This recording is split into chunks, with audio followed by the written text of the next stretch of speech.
The oceans covering our planet operate as a single, unified legal space. Every inch of international water is governed by one overarching framework, known as the United Nations Convention on the Law of the Sea, or UNCLOS. But the vessels riding those waves tell a different story. The massive cargo ships moving the world's physical goods operate under fractured national laws tailored to specific trade interests. This creates a paradox, a physically unified global medium hosting uncoordinated legal actors. Map out this high-stakes voyage. A cargo shipment departs India for the UK. Halfway through, a disaster destroys the cargo. Now, competing frameworks collide. India enforces the 1925 Hague Rules. The UK adheres to Hague-Visby.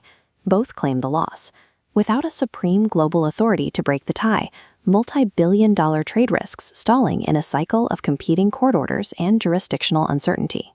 In the early days of global trade, standardized rules for lost or damaged ocean cargo did not exist. Every dispute was a matter of local rulings and individual shipowner policies. The 1924 Hague Rules attempted global order. Updates followed, Hague-Visby in 1968 and Hamburg in 1978. The 2008 Rotterdam Rules created a complex land-to-sea network. However, instead of uniform upgrades, nations selectively adopted whichever treaty served their immediate economic interests. Decades of international diplomacy produced a fractured menu of overlapping legal regimes rather than a single unified law. How do commercial vessels successfully trade across these overlapping regimes every day without triggering a legal crisis?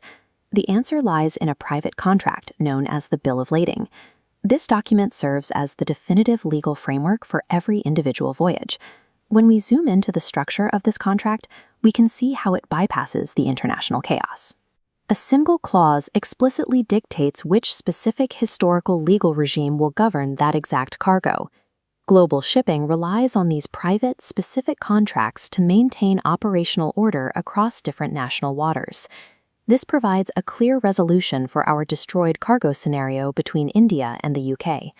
Lawyers bypass the debate over national sovereignty by consulting the Bill of Lading to see which rulebook both parties agreed upon before the ship left the port.